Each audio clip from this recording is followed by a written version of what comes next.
Yo les bros, bienvenue sur Spatule Bro, je suis le chef, on se retrouve pour notre review quasiment hebdomadaire des chapitres de One Piece. Aujourd'hui on va s'attaquer au chapitre 1144 si je me gourre pas dans les chiffres, qui est sorti, je le rappelle, gratuitement, légalement et en français sur l'application de la Shueisha Manga Plus, ainsi que sur le site de Glénamax, avec moult autres séries en simulpub, hein, c'est comme ça qu'on appelle ça maintenant, voilà, c'est moderne.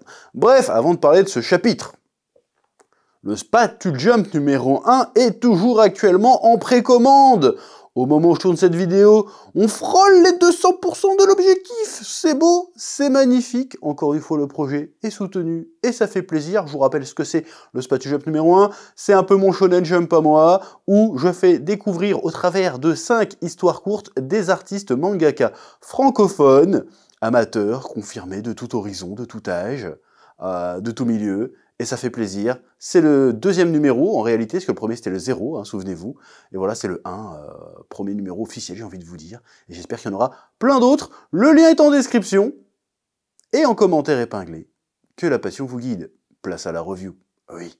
Alors, ce chapitre 1144 de One Piece, si tant est que c'est pas le 1145 ou le 1143, je sais plus, j'ai lu le chapitre il y a 10 minutes, mais il y a commencé à avoir beaucoup de numéros dans les noms de chapitres de One Piece. Ça n'a plus aucun sens à un moment donné. Moi, je pense qu'il faudrait qu'en fait, à chaque arc, tu repars au chapitre 1. Ça serait plus simple. Je dis ça pour déconner. Évidemment, commencez pas à débattre dans les commentaires, même si ça fait des stats. Vas-y, débattez si vous voulez. Bref, un chapitre, bon, c'est un peu chiant, genre de chapitre. Pourquoi? Parce que quand tu fais la review, et comme moi je suis pas une chaîne One Piece si tu veux. Donc en fait, je peux pas partir dans un délire de 45 minutes sur un chapitre comme ça. Je sais pas comment ils font les autres. Ils sont forts, hein. Après je regarde pas, je regarde de loin, tu vois, mais pour pas m'influencer. Mais ils sont forts. Pour faire des vidéos de 30 minutes, 45 minutes sur un chapitre comme ça, franchement t'es obligé de t'imaginer un manga en parallèle, c'est pas possible sinon.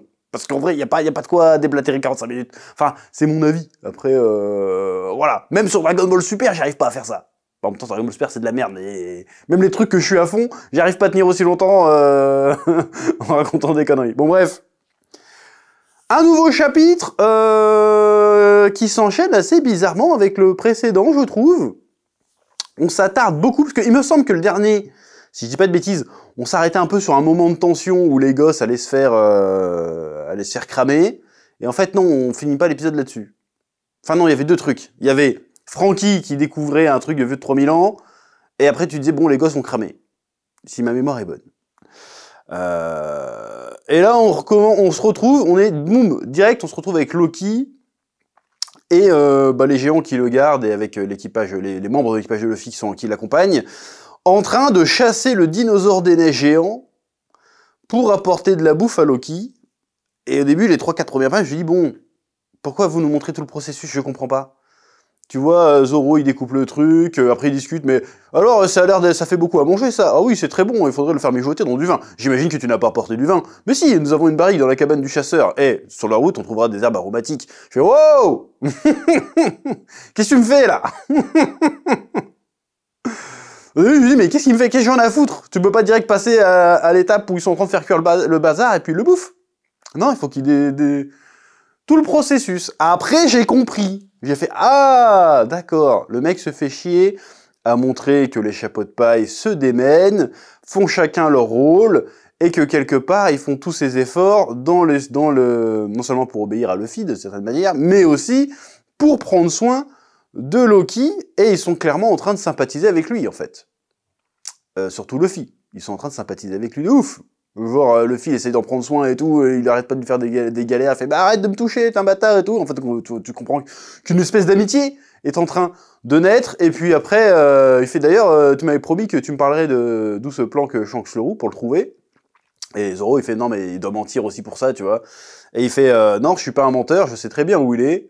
Par contre, vous avez pas respecté votre part du contrat, hein, je suis encore enchaîné, donc allez vous faire foutre. » Et il fait « Bon, ça se voit que je peux comprendre que tu, comment dirais-je, que tu aies autant d'admiration pour un pirate, moi-même étant jeune, enfin c'est pas comme ça qu'il le lit, mais après Luffy fait « Ah, toi aussi t'avais une idole, t'avais une aspiration en tant que pirate ?»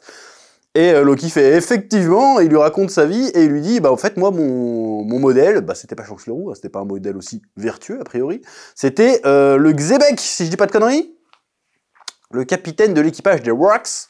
Et donc il avait essayé de rentrer dans son équipage en mode vas-y, mais c'est encore un gamin, vas-y, prends-moi dans ton équipage, je te fais vas-y, je te calcule pas, vas-y on va s'affronter, et puis si je gagne, je vais te montrer ma valeur et tu me laisses rentrer dans ton équipage. Et l'autre il l'a mis en PLS évidemment, il dit même un ta gueule à barbe blanche, le gars tellement il pèse. C'est pour te dire, quand tu arrives à dire hey, ta gueule Newgate, c'est qu'en fait t'es un crack. Sachant que Loki gamin devait déjà être très très balèze. C'était un géant déjà de base. Donc ça c'est assez intéressant, c'est-à-dire que c'est quelque chose que moi en fait j'avais tendance à oublier, c'est que les géants ils vivent vieux sa mère. Donc les géants là qu'on croise, ils ont dû vivre une époque, mais très très lointaine. Peut-être même plus lointaine que l'époque des Rocks et tout ça. Et ça doit être assez frais dans leur mémoire pour eux.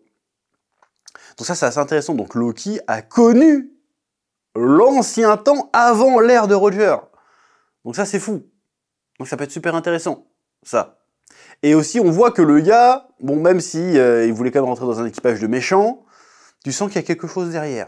Alors, ok, il a certainement fait des dingueries, mais il doit avoir une explication, un contexte, quelque chose. Donc je veux en savoir plus. Donc là, c'est sûr, on avait eu un indice très net avec la fresque, où on voyait clairement Loki se battre aux côtés de Nika, c'est-à-dire Luffy.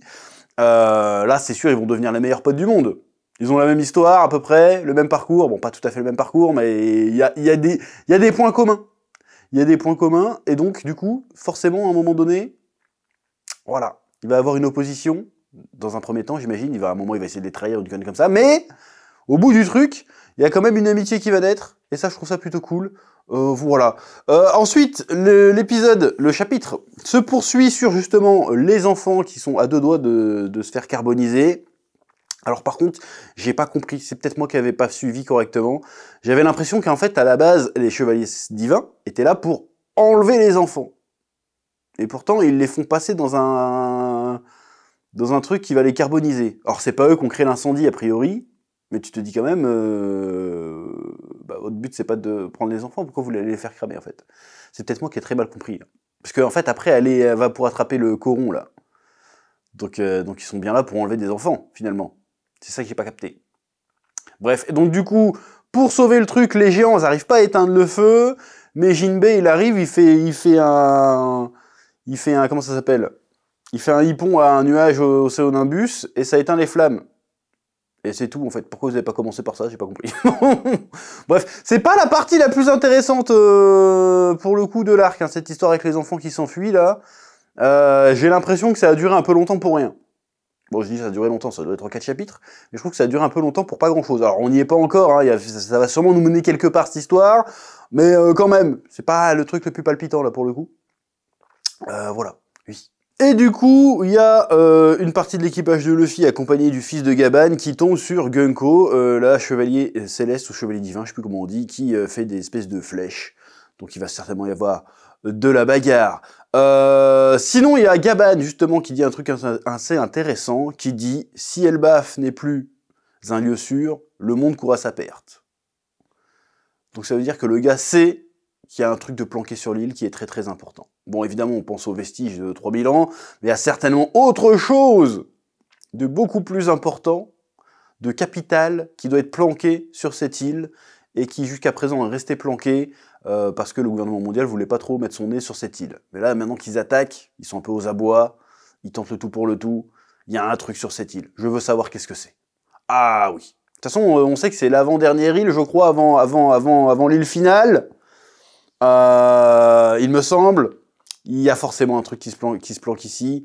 Est-ce que c'est encore un autre poneglyphe? Est-ce que c'est... Je sais pas, mais je veux savoir qu'est-ce que c'est. Puisqu'il dit carrément le monde court à sa perte.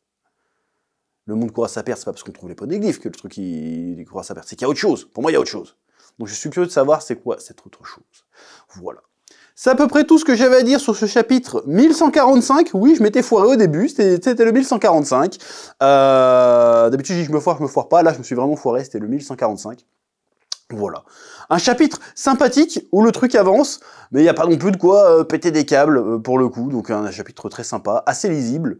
C'est bien parce que j'avais vraiment peur hein, pendant un moment que le côté différence d'échelle devienne un peu difficile à lire. Des fois c'est le cas, mais sur ce chapitre ça va, en vrai. Voilà, c'est à peu près tout ce que j'avais à dire. Donc sur le chapitre de One Piece de la semaine, je crois qu'il n'y a pas de pause la semaine prochaine si je dis pas de bêtises. Je vous laisse le soin comme d'habitude de me dire ce que vous en avez pensé dans les commentaires, ce que j'aurais pu rater aussi, hein, parce qu'encore une fois, moi One Piece je suis dedans, mais voilà, je lis d'autres trucs. J'ai pas assez de place dans mon cerveau pour tout retenir. Voilà. D'ailleurs, dites-moi aussi si vous voulez que je fasse des revues de l'animé.